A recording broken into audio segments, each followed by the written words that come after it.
we have, I'm going to introduce you to us. And then, I'm saving, yes. And then we have Ryan Morris from Cambria, and then we have Scott Dresner from Dresner Design. And moderating, we have Joanne Nemerovski, who is the real estate broker of this beautiful home that we're in right now. Her brokerage is called JoanneSellsChicago, and she's a founding member of Convos.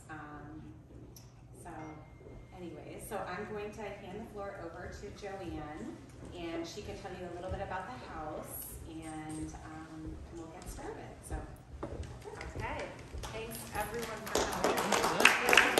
You guys, especially, there's so much talent in this room and creativity, so we're really glad you showed up, and hopefully you guys can take a look at the house and take some pictures, put it on social media, whatever you want. We are so happy to share, because this is really an amazing house. It's a 3-lot house, which, if you know Chicago, everything is tall and vertical, and everyone's doing stairs half their life, whereas this is spread out. It feels a lot more like a suburban home.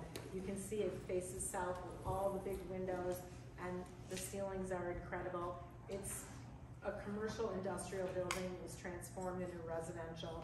I actually sold it for the previous owner years ago, like 12 or 15 years ago, and it felt like a California home. Everything was like white, bright, light, and it was such a different vibe. And then these guys came through, they bought it, and Kara Mann designed it, and they wanted more of, like, you know, a darker, not clubby, but like a more intimate vibe. And they moved the kitchen, they really redid everything. It's a DiGiulio kitchen. They did everything with the highest quality. They put in Hope windows. I don't know if anyone's heard of they're incredible. They're all custom. They're all like wrought iron, and they have like a lifetime guarantee, and the sun comes through everything. It's so pretty. So you have a full lot for entertaining outside. Part of it is finished off sort of for adult play, and then part of it is like a sport court. So it's a pretty unique, very special house.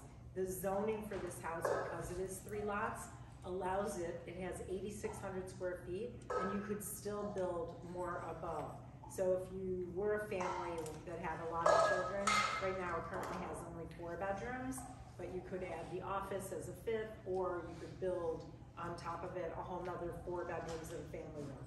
So there's so many options with this house, but it is really mostly 1-floor living, which you never see in Chicago. So enough about that. I'm excited to be selling it, and hopefully maybe someone here has someone that would love to work on it. Okay, so I think we'll maybe start with Scott, and you can introduce yourself, and we'll go through the line this way. My name is Scott Dresner. I design kitchens, and I build condos, mostly in the Gold Coast. I guess that I helped start the River Design District North when Jill had just this little idea of what she could make it, and to be sitting here now, how many years? 10 years later. I mean, look at how many people are at this event. I think, first of all, we should give her a hand, because this is a full-time job to get this many people of this kind of talent in one room. It really is hard. It's hard enough to run an everyday business, let alone to know all these people, meet these people, get them to come, and then to get great food. And I'm sure that you were involved in this too. Yeah, I'm sure she did. I've seen those sandwiches before. My wife's a real estate agent also, and she's friends. So, I think that we're gonna have a great night tonight and have some fun. Okay, Ryan. Hi everyone. My name is Ryan Morris. I'm with Cambria Quartz Surfaces. Maybe someone here has heard of them. Been with them for about 4 years. I went to school for interior architecture, and I've lived all over the US, and I still dabble in design myself and do a lot of my own projects, so working across Chicagoland. and I've been a member of River North Design District for 4 years, Yeah, 5 years, I think. Yeah. And it's one of the best organizations I think I can be a part of here in Chicago for sure. So Jill's the best. Well, there's also Jenny and Kim too. Well, yeah, of course. Thanks, Ren, and thanks, Jill, for having me as well. I'm Mindy Viamontes, and I'm an architect. I've been practicing for about 18 years, and I'm part of a partner at N Viamontes Architecture and Interiors, and joined tonight with my great team right in the front row. My husband and business partner, Mike, and also our principal of interiors, Jenny. So I wouldn't be here without them, so thanks, guys. We primarily focus on residential design, but we've got a lot of hospitality work as well. And we just celebrated our 3rd anniversary as a firm, so we're still new. And really excited to be here tonight, and also from the River North Design District, so thanks, Jill. Does that make you like a COVID baby?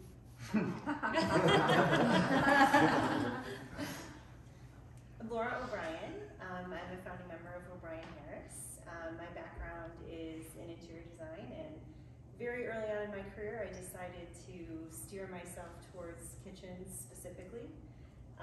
Worked for some very high-end luxury cabinet makers in the Midwest, the East Coast, a little bit in the South. And about 14 years ago, decided to venture off and start my own firm, which bears my name, O'Brien Harris. We have a showroom located in River North, and hence part of the River North Design District, right on the corner of Wells and Illinois. If you've ever been to Farrow and Ball, or Toto Toilets, or Visual Comfort Lighting now, we're at the 4th corner. That kind of makes up that space. We love being there. We design and manufacture our own cabinetry, primarily residentially focused. So we're doing a lot of kitchens, bathrooms, paneled rooms, anything that's millwork related. Our manufacturing facility is actually in Grand Rapids, Michigan, where there's a lot of talented makers and finishers. And we do work all over the country, primarily in the Midwest, but are taken further away based on second homes and things like that our clients do. We have a design staff, a couple lead designers who are here tonight, Liz and Ann, kind of develop all the projects along with myself, and then we have a team of drafting people and procurement people and accountants that kind of back us up and allow us to look good. So, thanks for having us.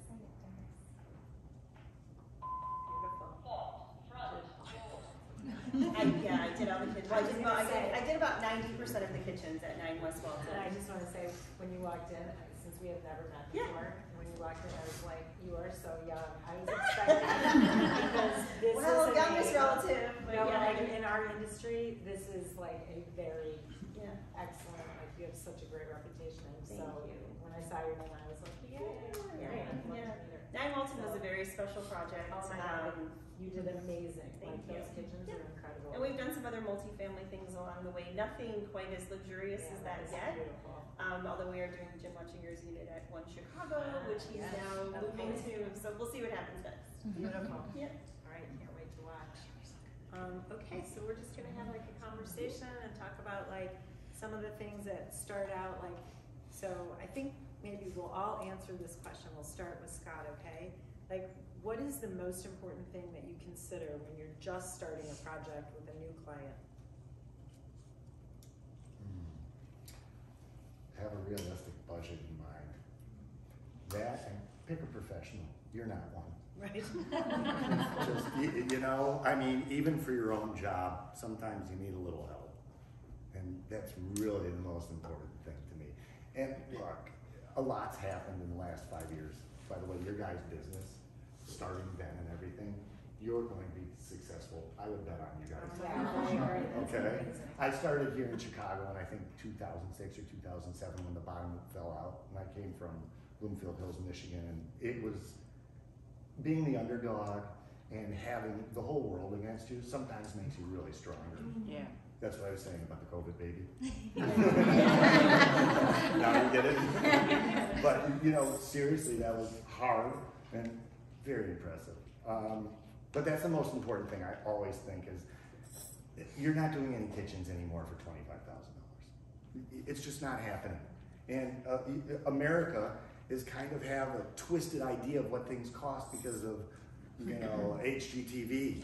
I'm sorry, nobody here works at HGTV because they can't afford us, okay? And, you know, nobody's really, I mean, I'm sure that you are, and there are lower end projects. Nobody's really running to Home Depot to buy cabinets in this panel here, you know, and you're not really selling houses that have that in there. You know, maybe in the garage it's okay, but it's important to pick the right designer that can steer you in the right direction and give you the right budget. Well, everything that you just said. I think you kind of like. We did it together. We did. Never mind, that's all right. We It's did. listening to us. We wrote that down beforehand. No, yeah, I completely second all of that for sure. You know, and obviously having a hired professional that knows what they're doing, from the designer to the builder, GC, the subs, making sure that you have all the right educated people involved in the project to be able to execute and bring your vision to fruition, for sure. I would agree with that, but I would add on, very rarely do we find, kitchen projects are big projects, right? And very rarely do we find a kitchen project where we're just updating finishes and keeping the layout, right? So I think kitchens are like that project that makes us think about how the layout of the entire home functions and really how you're gonna use the space. And often we approach it where the kitchen totally moves into a separate room altogether, and now all of a sudden you think you're doing a simple kitchen renovation, we're gutting your house and you're moving out. This recently happened to us on a project. Yeah, no, that's the best, those are the best ones. I think that's how we approach it, and we always tell clients, you know, we're gonna first look big and explore what the possibilities are, because a kitchen isn't a simple project. Nope. To your point, it's an expensive investment in your home. And I think you want to get that right, and you want to get its placement right, and its orientation, its layout. So, you know, it really is an architectural project as well. Yeah, I 100% agree. I mean, we oftentimes have people coming to us for a kitchen renovation, and then when we see the space, we're like, you're thinking too small, right? You're thinking within the four walls of this, and really what are you trying to achieve? And a lot of times you're trying to achieve something that's functionally different, but the client, not being a professional, is only seeing what's within the four walls. So I 100% agree, and I think setting that table early on leads to the budget conversation, because if they started out thinking, well, we're going to do a $100,000 kitchen renovation, and now they're doing a $500,000 home renovation, that's a different conversation. But a lot of times people who are coming to us find value in that still. And now I know it's a big difference on the spend, but the value it brings to the house. It makes the whole project, you know, cohesive. And back to, you know, what Joanne does professionally is ultimately, if this house turns over, when it turns over, there's value that's been added more globally than just that singular room. So the kitchen on this house was completely moved. yeah, Like, it used to be right here, and they pushed it all the way back, so. And it's fabulous where And it is. I think It it's is just fabulous great. where it is too, especially because you can open up the doors and just go out to the patio from the way. Okay, so maybe we'll start with Laura on this one. I am curious, what do you see in the future of designing in a kitchen? Like, are there specific things that you would say the world is trending toward, like any kind of gadgets or things like that you feel like are really exciting? you know what I would say is, I mean, clearly technology is creeping into everything, which I think is super cool, that you can like turn on your oven on your way to your lake house and boom, it's heated up when you get there. I think that's awesome. So the technology is creeping in inherently, but I would say editing, like I think people want things more edited now, right? They are not as much about more is better, it's about like what I use and what I value and what I want to have, like the simplicity of that. I think the technology that we're dealing with and everything in the world is making our minds so cluttered that our spaces are becoming less cluttered. And I really find that people are wanting to just really bring in the important things and not a lot of extra stuff. And so that makes it, in some ways it might be simpler because we don't have to maybe store as many things, but in other ways having something simple is harder to achieve. Like, how do you hide it? Where does it go? This kitchen's a beautiful example of how the refrigerator and the freezer, I didn't even open the third cabinet, I'm sure it's a pantry, maybe it's another fridge, I don't know, we don't know. How it integrates into that space and just becomes like so quiet and so simple, that's not easy to achieve. It takes some thoughtfulness, it takes a professional, so, Excellent. yeah. Good. I would agree with a lot of what you said. We hate the word trends, especially when it comes to a kitchen.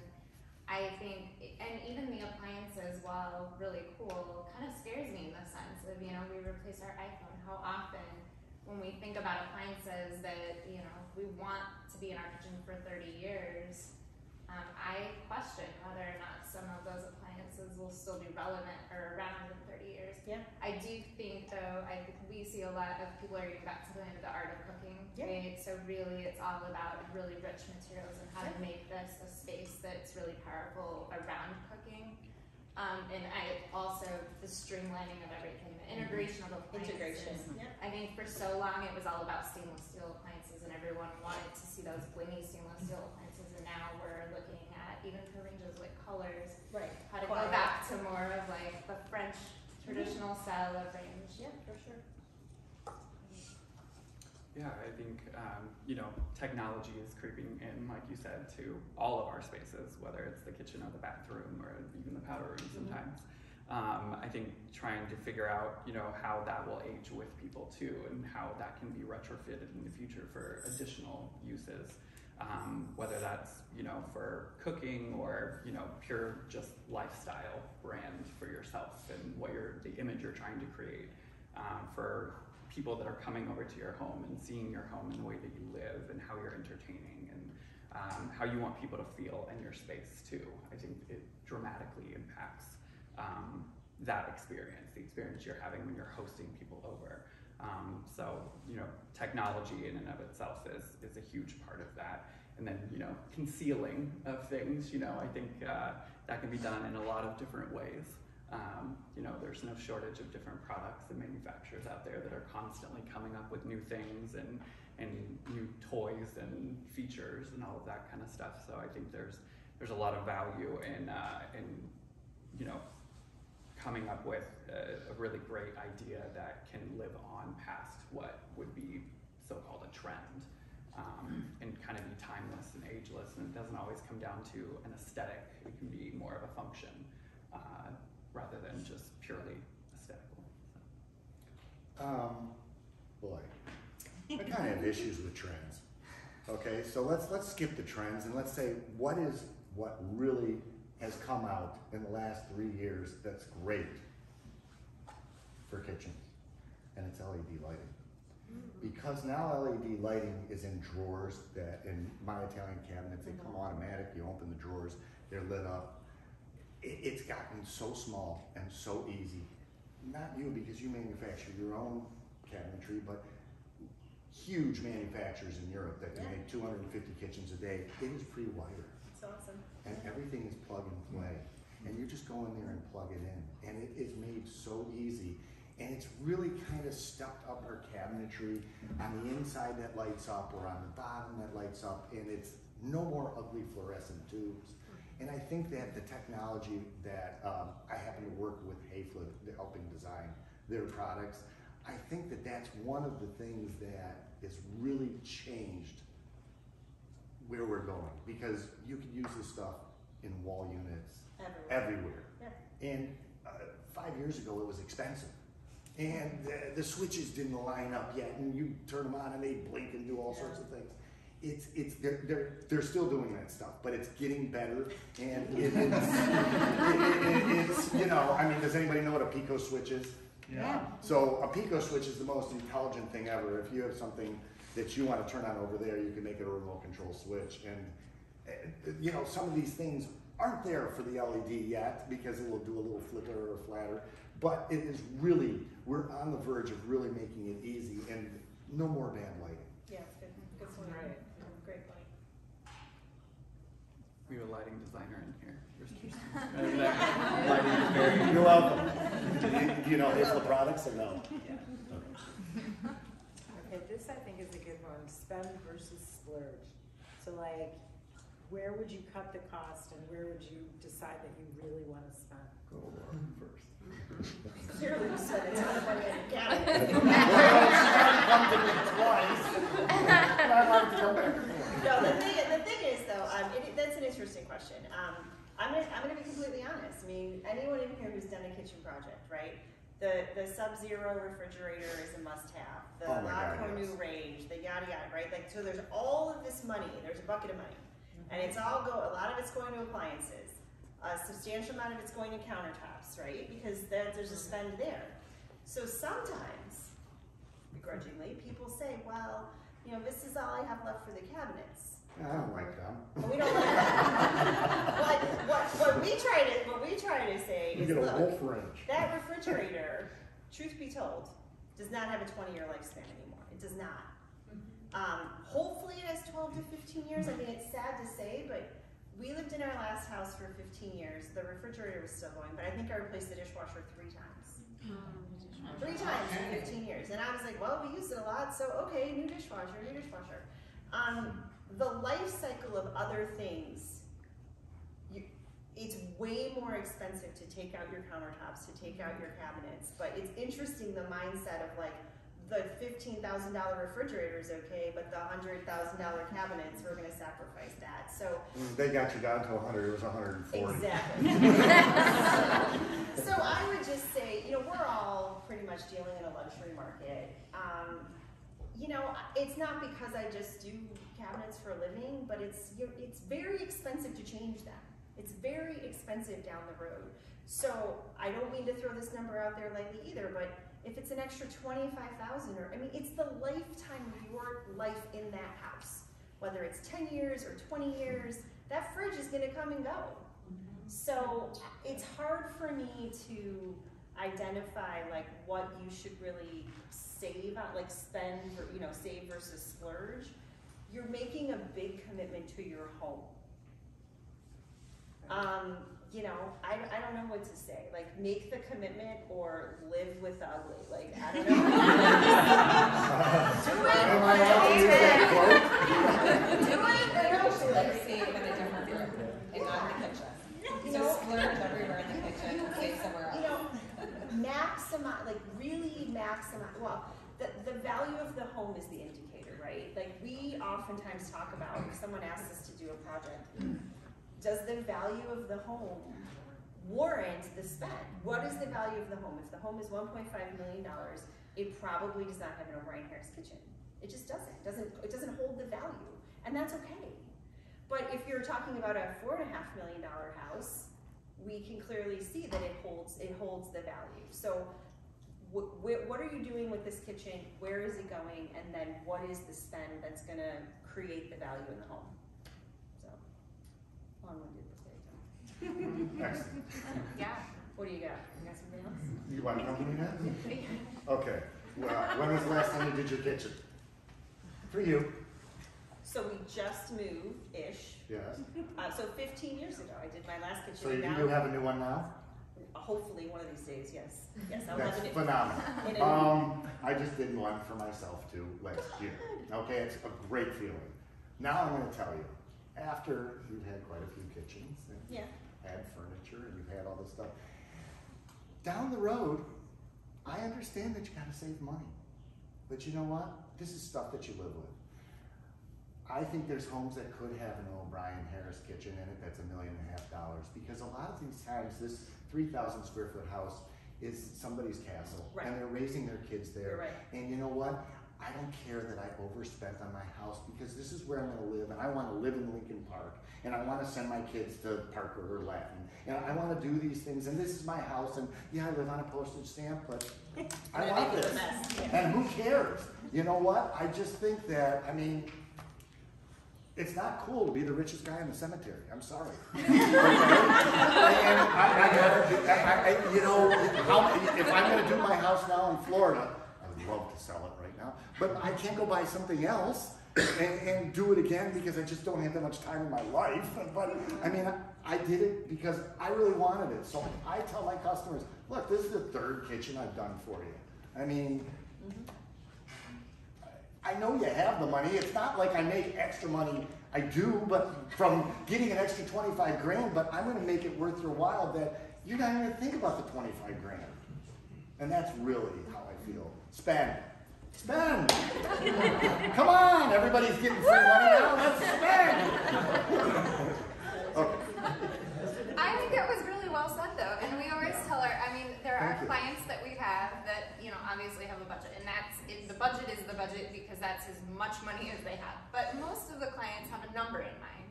So there's more money to be had, it's just they didn't want to spend more money. But I think we get more complaints later from clients who were like, I really should have splurged on this, versus just spending the money in the design phase. And you're gonna spend more later if you do it later in construction. You're trying to add it into the project. And then So if you're just- doing financing, you're financing so little for something that you would have really wanted. The heated floor in the bathroom. Oh, it's only $4,000. I'm not gonna spend $4,000. What is that gonna make a difference? Every day when you get up and it's cold in Chicago and you step on that warm floor, I tell you, remember that $4 grand. I think there's a lot. I mean, investment. People need to think about, you know, when they're doing these things to their homes, they're investing in their home. It's not like you're going to the Bloomingdale's outlet and trying to find the best deal on a bag or something like that. So I think, you know, as a professional, you know, all of us here in this room, we need to bring value to the things that we're showing our clients and you know, helping them like configure in their brains of how they want to live and all of those things. I think, you know, having them see the value in certain things makes it worth it for them to spend that extra $4 grand or 25 grand on the kitchen. So there's a lot there where it's not necessarily of like bag, borrow, or steal, and you know, try to find the best discount. I would say, you know, cabinetry you can't not invest in. That's, you know, it's a permanent fixture in the house, like you said. It's not like replacing a refrigerator or a stove or something like that. But also countertops, you know, those are taking a beating every single day. So the last thing you want is for them to, you know, degrade rapidly over time and all of those kinds of things. So taking quality into consideration and justifying that value to your clients and having them see that value and want it too goes a really long way to get them to spend that extra little bit of money to invest in their home, invest in themselves, really. And their families. And so much of that though comes down to educating your client, right? And we always try it. Sometimes you can't educate them on what's good unless you educate them on what's bad, right? So showing them like a good, better, best situation and even putting the materials in front of them and saying, you can have this or you can have this. Well, most likely they're gonna go to this. Yeah, they get out the Pinterest board and they're That's like, what I was gonna say. What happens when they come with their we're Pinterest board? gonna It's all on. like, oh God, you know. Okay, I think that segues into you, because the next question is, what are the most common mistakes to avoid when you're designing a new kitchen? I'm gonna say bad layout. So again, going back to my initial comment of like going in and thinking you're gonna do a quick refresh, you're gonna spend all this money. If there's a bad layout or the kitchen is not in a good spot in the home, or you just put the appliances in the wrong location, the sink in the wrong location, like you just can't go back from that. So getting the layout correct, I think, is the biggest thing. That's really good. Yeah, Ryan, the what do you flow. I'm gonna add to Sure. her the proportions of the layout too. Yeah. You're right. Yeah. Especially I find that people don't necessarily always take how big their family is or what their family occasions are into consideration too. So like maybe that extra couple of inches might have come in handy at the Thanksgiving or Christmas holidays too. So I think, you know, looking at scale and proportion for sure and doing the proper space planning and for the function too. Yeah, we had a client that came to us recently, Birmingham, Michigan, so not far from where you used I to grew live. up there. Really beautiful house. Client came to us, well-known Detroit family, and wanted to change this kitchen. And the layout really needed to change. The layout was terrible. And at the end of the day, the client just really couldn't get her head around, well, why would I spend the money to take that stove and go from here to here? And why would I spend the money on this extra window? And How'd they get to you? They were at the wrong place. well, if I told you their last name, you might understand. It doesn't matter. So, but at the end of the day, like we kind of declined the project because we were like, we're gonna show you something amazing, and we're not telling you have to have a 6-burner stove versus a 5 or 8. Like the fundamentals here are off. And if you're just looking for a quick fix, like rip it out and put it back in, there's no that's not going to be satisfying for us as a professional, and it's going to do you a disservice. So if there's somebody else out there who will just plug and play this for you, like that's Perspectives the way to go. and laminate, that's perfect. Right. You know what I'm talking about? You know what I'm talking about? You know John? I don't know personally, but yeah. Okay, well, if you want the same thing and you live in Detroit, that's a great start. Right. Oh, yeah. Yeah. Makes sense. I mean, I've been selling luxury real estate in Chicago for like over 30 years. And I used to come home, I would go into people's homes and I was like, oh my God, this is amazing. And I would come home and I would like, we're changing it up, we're redoing the bathroom, we're redoing the my daughter's Always a project. Literally, constantly on a project. I am like an annuity. My painter was like, you're my annuity. I was like, yes, I understand. I raise a lot of kids, they dirty the walls. And my younger daughter used to say, why are you always changing everything? Everything is great. Why are you changing everything? And then she got an internship at the Merchandise Mart when she was like just going off to college. And she came home, she goes, our house is so dated. It was just so funny, the perspective of like, she opened her eye, like our house was fine, but like definitely compared to like all the new stuff and everything. So it's so fun to redo your kitchen and everything. I've done mine like 3 times in the time I've lived in my house. So it's true. So Joanne, every time you say after you're done and you live there a year, I should have done this. No. Okay, when you do it all, then you're splurging. No, it's the opposite. I'm super happy with it. Years pass, and then I'm like, God, you know, it'd be so fun. Like sports, when I switch Like a it new up. pair of You know, shoes. like constantly. Anyway, okay. So next question: what do you guys think about balancing? I think this is like a really good question for me in real estate because it is people either like it or they don't like it, but like the open flow kitchen. Like people will come to me and go, oh my God, I just want a house that has like an open kitchen where you can walk in and see everything right when you're coming in. And other people are like, oh my God, I entertain, I don't want anyone in my kitchen. I want to have that sort of private space if I'm using a caterer, if I'm not, if I'm cooking and it's a mess, I want to be able to walk out away from it. And it's really like a definitive thing in a house. So how do you guys balance the practical considerations of having separate like cooking and dining spaces? Butler's pantries. Yeah, I was gonna Butler's say that pantries. too. Service kitchen. Yeah, a galley kitchen hidden behind the main kitchen. I think for us though, being architects, I think we look first at the home style. Some homes lend themselves well to an open kitchen. Some homes, if it's a historic home and they want an open concept kitchen, like no, it's wrong. So if we were doing something more open concept, for sure, Butler Pantry is like a must-have. Yeah, Butler's pantry for sure. I don't know. I mean, I feel like the architecture plays such a huge factor into why you would or wouldn't have an open flow kind of kitchen. But Butler's pantries I find are more often than I actually see them a lot, even integrated into cabinetry, where they don't necessarily have the space within the house to be able to have a whole secondary service area, and integrating it into concealed cabinetry and using different types of materials to make it, completely invisible too.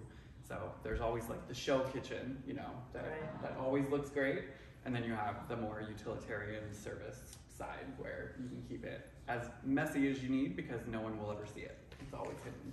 It's the hidden coffee bar. I think you just posted this on Instagram earlier today. I do service kitchens hidden all the time too. Stainless steel I like. And I learned it from Italians actually. The Italian people have these spectacular, I sold Baffi when I first started 30 years ago, Baffi kitchens, and don't go in there. And then you go behind it and they're all cooking in this little closet with stainless steel from floor to ceiling. Nothing can get stained, and white subway everywhere. And it's smart. And What it's really good for is if you have young kids, so you can put water in there, you can put their juices in there, you put the toast there, you put your coffee there, you have a little sliding door, you come in there, you do all your stuff, nobody's touched your kitchen, you close the door, and it doesn't matter that it's a mess in there. But you don't always have that, you know, you really don't. About the closed versus the open, look, I'd say that, and I'm sure Laura will say this too, 99% of the people in the country now want an open kitchen. There are people that feel the way that whoever said it, I think you said it, that, I mean, we've done a closed kitchen recently, and it's in 270 East Pearson, which is lending itself to be open into the living room, and it's only a 2,500 square foot space, and it would feel more open. But some people feel that if you could just tuck around and have like a U-shaped kitchen in there, that you could just trash this place and you could go out in the dining room and fix your hair before you come out. And nobody knows what went on. So there is people that still want that. But let's be real now, guys. This is America, and there are still people buying cherry kitchens that are burgundy. No. There are still people that think that they want this. I would say this on the open concept. I mean, I agree with everything that's been said. If you've ever lived with a true open concept kitchen, it can be disruptive. If your children are in the next room doing something, or your husband has the football game on, and you're trying to have a glass of wine in the kitchen with your girlfriends, like there's a pull that happens. There's a noise issue, right? There's legit noise. And we have found some clients coming to us, and you guys from an architecture side are probably finding the same thing. Like, look, I did that, I went through that, and I want something that's a little more insulated, or the ability to insulate it. So it doesn't have to be tucked around the corner and isolated, but how do I protect myself if I want to be in this really expensive room that I just created, and I want to have rosé with my friends, and my husband's in there watching like, how do we live together from a noise standpoint? And so we're finding some architecture coming to us that's a little more thoughtful in that regard. I don't know if you guys are getting that request or not, but yeah. That's great. Yeah, that's great. All right, I'm gonna go with one person at a time. Will you walk us through a particularly challenging project that you worked on, and how did you overcome the obstacles that were kind of in your way to create a success at the end where the client was happy? Can I start with that? Sure. So we were working on a kitchen in a historic home, and it was a cherry kitchen that needed to go. But it was also a very horrible kind of U-shaped layout, but it was also a defined space. Like, we had constraints for the room, and the proportions were really off. It was a very squarish kitchen. So I think we went through so many different iterations of how to lay this out, and it was a true struggle until Mike, of course, being the architect, we're both architects, but he was like, let's just blow out the front wall and build a bay window. Nice. So again, it was a project where I think they thought that they came to us originally thinking there was going to be some updates, that we weren't really changing this layout. We were like, no, you can't keep this layout. We've got to change it up. But then when we started playing with it, we were like, there really isn't a good solution here. So the bay window solution, and especially anyone who deals with city homes, like that extra 2 feet is everything. Like, it can completely change the dynamic of a space. So I mean, that was like the most expensive bay window to add to the kitchen design, but it made the whole design work. So that sounds great. And it was landmark, so we had to then do that. But yeah, the most recent thing that comes to mind for us is actually interesting. There was a home that was built in the suburbs. The home was maybe 10 years old, and the clients had lived there for a couple years, and they felt that it was too big. Like, they felt that the kitchen was too exposed and too big, and they were going to also do some other renovations as it related to this house. So how do we take this open concept in an existing home and kind of make it smaller? And the solution was actually a back kitchen, right? It was like taking a larger space, making it into 2 spaces, and it took a lot of convincing, because again, to make something smaller isn't necessarily intuitive. Especially when you're in a grand scale home. But having lived there for a short while, I think was the defining factor. They were still a little pushback at the beginning, But it's like, look, you're telling me that you don't feel warm and cozy in here with your 2 little babies. Right. Like, we have to make this smaller. So it was interesting. Yeah. Well, mine doesn't have anything to do with the kitchen. So Okay. it was a project. I used to live in Boston, and it was a project that was partially, it was a whole like addition to it, and I spec'd this stone tub that was like solid stone. Wow. It's about like 16,000 pounds. Oh, God. Something like that. So we had to have the floor reinforced and all that kind of stuff. And you know, the door casings went on and everything, and the tub still hadn't been installed. And I had been like, you know, back and forth to the job site multiple times, trying to be like, okay, what's going on? When is this tub actually gonna get craned in through the window area? But the window went up. So they ended up having to take the window out, the siding down, like basically blowing an entire hole in the side of the house to get this tub in. So, but it was worth it in the end, for sure. But yeah, you know, sometimes you just gotta blow out a wall.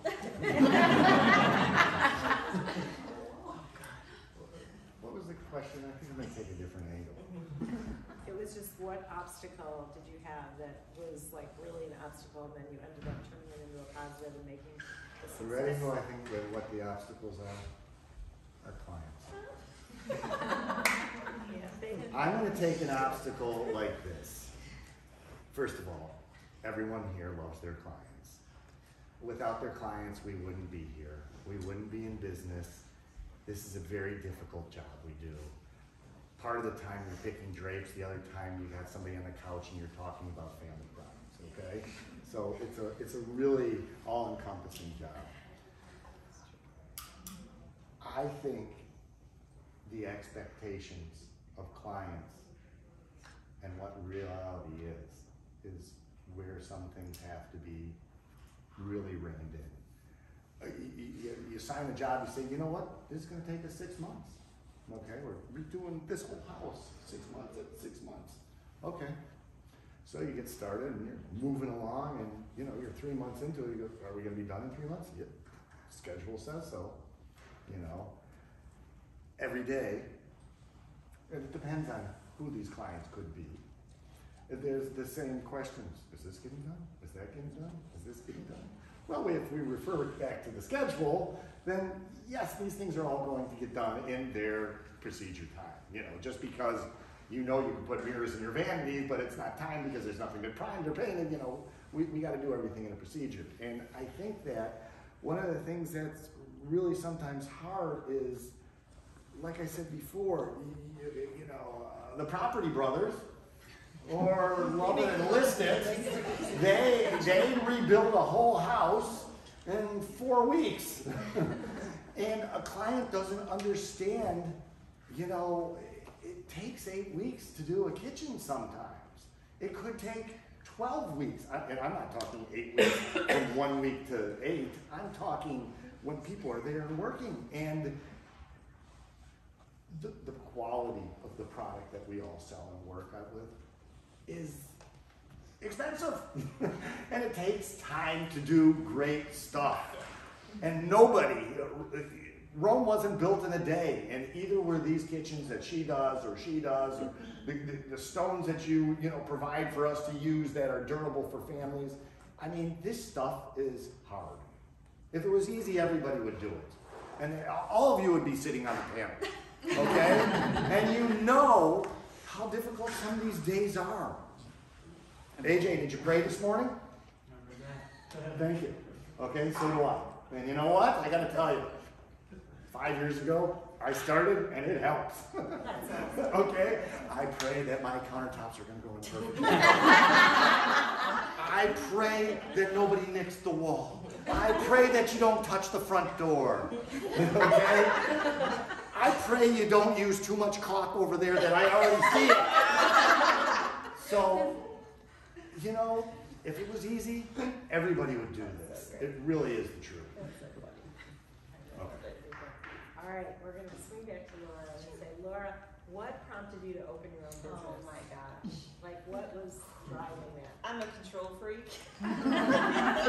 You think? At the end of the day, you know, it was a couple things. I mean, I had worked for some really successful companies. I had grown companies that were in their humble beginnings into something big. And I'll be honest, when the housing market crashed in '08, a firm that I had worked for suffered some hard times. And it was more market based than it was like anything wrong with the business, but it was like a tipping point for me. Right.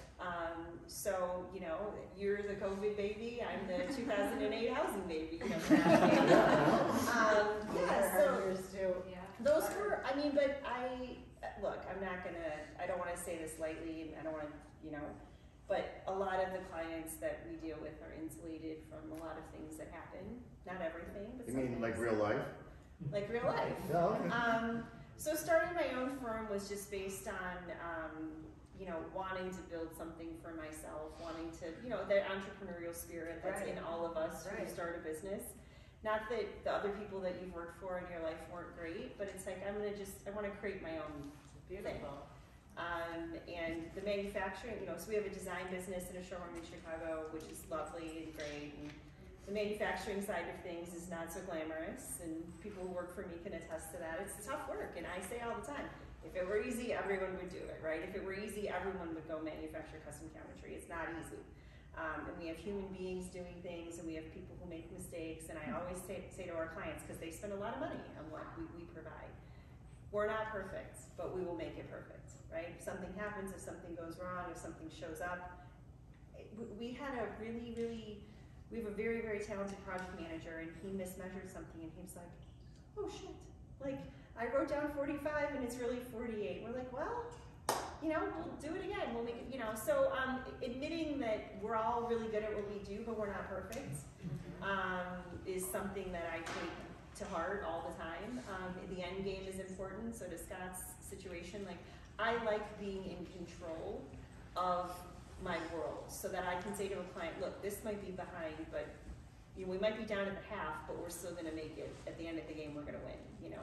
And so having that control was important to me, and driving an aesthetic that I felt was who I was. Beautiful. Beautiful. One more question just for you. Sure. How do you incorporate sustainability with what you're doing now, especially like in the high-end environment? So I would say this. So first of all, we purchase materials that are, you know, not involved in deforestation and all of that kind of stuff, yada yada. The most important thing, honestly, I think, is if you build something of quality, it won't be ripped out. It won't end up in a landfill, right? Build it right the first time, do it right the first time, put the countertops in that are timeless, that you love forever. I mean, I read something once that it's like 70% of what goes into the world's landfill, the world, is construction material. And you see it all the time. I mean, I was just driving up to the North Shore the other day, and that whole, you know where the Allstate campus used to be, like Allstate Insurance had this giant, it's all being leveled. Yeah. So like, you just think of all that. So the best thing we can do is to build something beautiful, timeless, that hopefully the next person who buys this house loves that kitchen, doesn't put it in the landfill, right? That's good. Very good. I could do that one. I represent Stosa. It's a company that makes 250 kitchens a day. It's European. It's the same thing as Cymatic. It really is. We use grass, top of the line, metal box drawers. All those metal box drawers are recycled metal. That's cool. Our particle board, which is taped all the way around, is 100% recycled particle board. Our MDF is recycled. Everything in our factory is made to be recycled or was recycled. Our plastic garbage cans are recycled. And we do that because it's really a big deal in Europe. We're kind of trying to catch on, but you think about it last time you were in Italy and you see those green boxes on the corner and people are bringing their glass bottles there and they're actually putting them there. In Chicago, they're throwing the glass bottles at you, but I mean, it's, you know, they're trying to get it to the box, but I mean, they really do, you know, concentrate on those things that we're kind of getting caught up on. That's awesome. Okay, Ryan.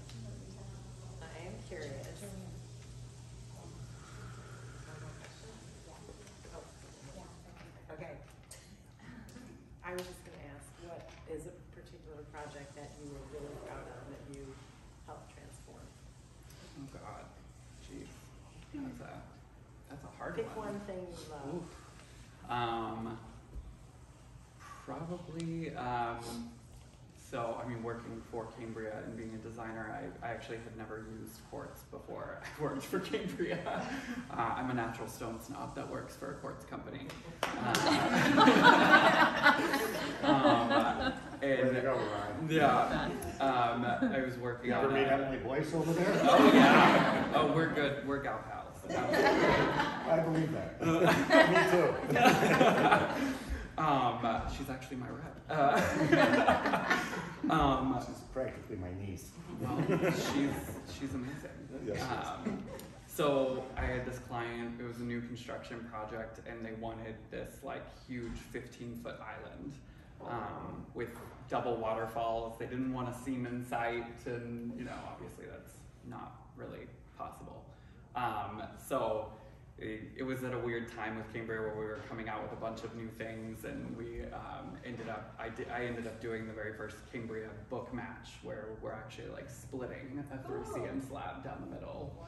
And so you're getting 2 jumbo size, like huge slabs.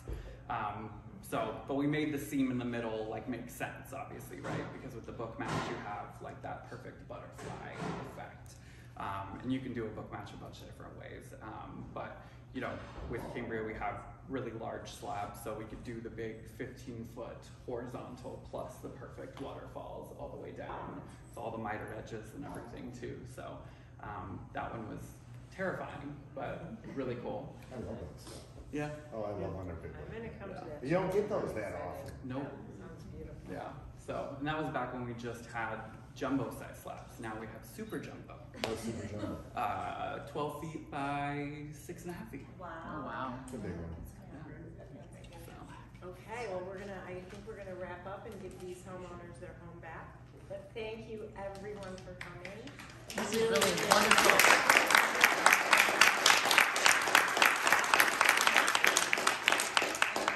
Thank you all for coming. Joanne, thank you so much for hosting this beautiful evening. So happy to have everyone. And if you have any questions for the panelists, I don't know, maybe we have a few minutes for questions. Does anyone have any questions? Or we could just. All set then. There you go. There's one out there. Just a question. Hey, I just wanted to know, like, what inspires you when you're designing, when you're creating a design? Is it a material, a certain material that kind of sparks everything? Is it a place that you're thinking of? What kind of gets your wheels turning, I guess? Who's that for? For anyone who wants to answer. Miss Laura? I would say for me, it typically starts with the architecture. I mean, we're talking about it's kitchen specific, right? Yeah. So where do I start with a kitchen? I look at the envelope that it's going into. Like, I really feel like I want somebody to walk into that home and that kitchen feels like it's rooted in that space.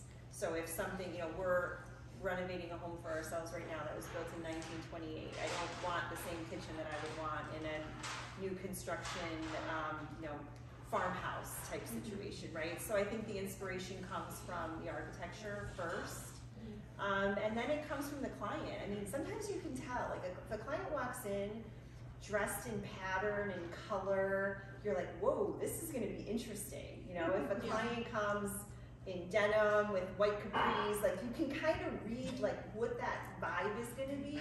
So I think it's the house, and I think it's a little bit like you can identify with that client right away where this is gonna go. And then you take it from there. All right, you guys.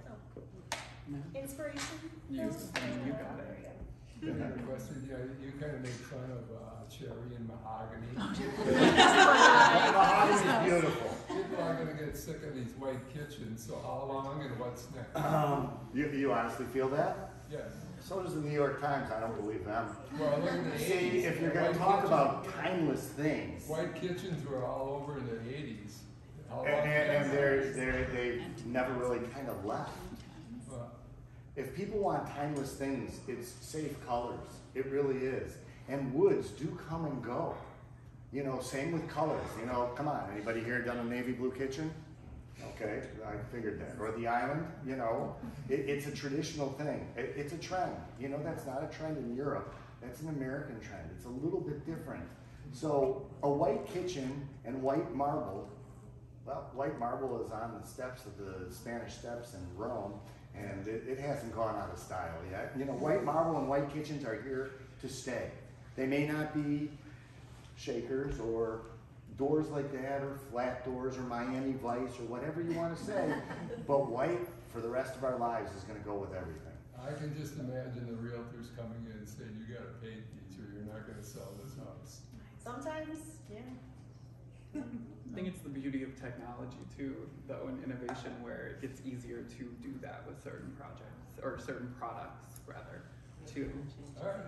I think that there's good shades of white and bad shades of white too. Agreed, So we should talk 100%. about like the Yes, sheen of the you're white, the 100% right. shade of the white, and how it's detailed. So I Without think if you get question. the details right and you get that shade of white right, it's totally timeless. And the And I lighting think- too. Shabby chic is a style that uses creams and whites. Right. It is something that has never gone out of style, that kind of look that play off of each other.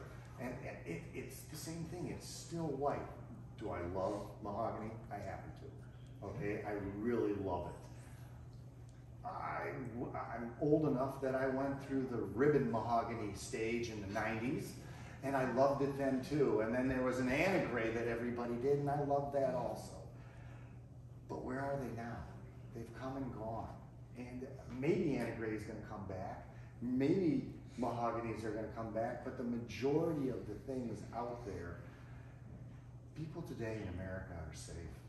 Yeah, well, mahogany is dark. That's I know, and people don't like that. However, a dark mahogany island with a white kitchen is very handsome. It really is. And you know, it's the same with walnut. Well, I'm a wood guy. I started making furniture in the 80s. Okay, I love walnut. It's gorgeous. And my wife happens to be selling a house in the North Shore right now with this walnut kitchen. And it was done 15 years ago, and it was timeless, and it had white marble tops. And I gotta tell you, the walnut was so gorgeous. But a lot of people may come in and say, I can't have that brown kitchen, I wanna paint it white. Which isn't that a shame, but it happens. I mean, you know that people have painted your kitchen. I know. Okay, we try. Well, you go through old houses, they painted mahogany doors, right? All the without doors in question, the old homes without were mahogany, question. and now they're all painted There's over. still And those people. you There's peel it still back and people you're like, behind oh, the there's scenes. such good wood underneath here. Well, But to your point, I think the wood shines in furniture. I mean, just look around us right now. Like that dining table is fantastic. You know, but not in terms of your whole envelope of your kitchen. People want that light, bright, happy moment in the morning with their cup of coffee, right? And then they're gonna roll into a beautiful mahogany table or an armoire or a door like that. I think the wood that you're referring to has its place within the home. It might not just be the entire kitchen. yeah.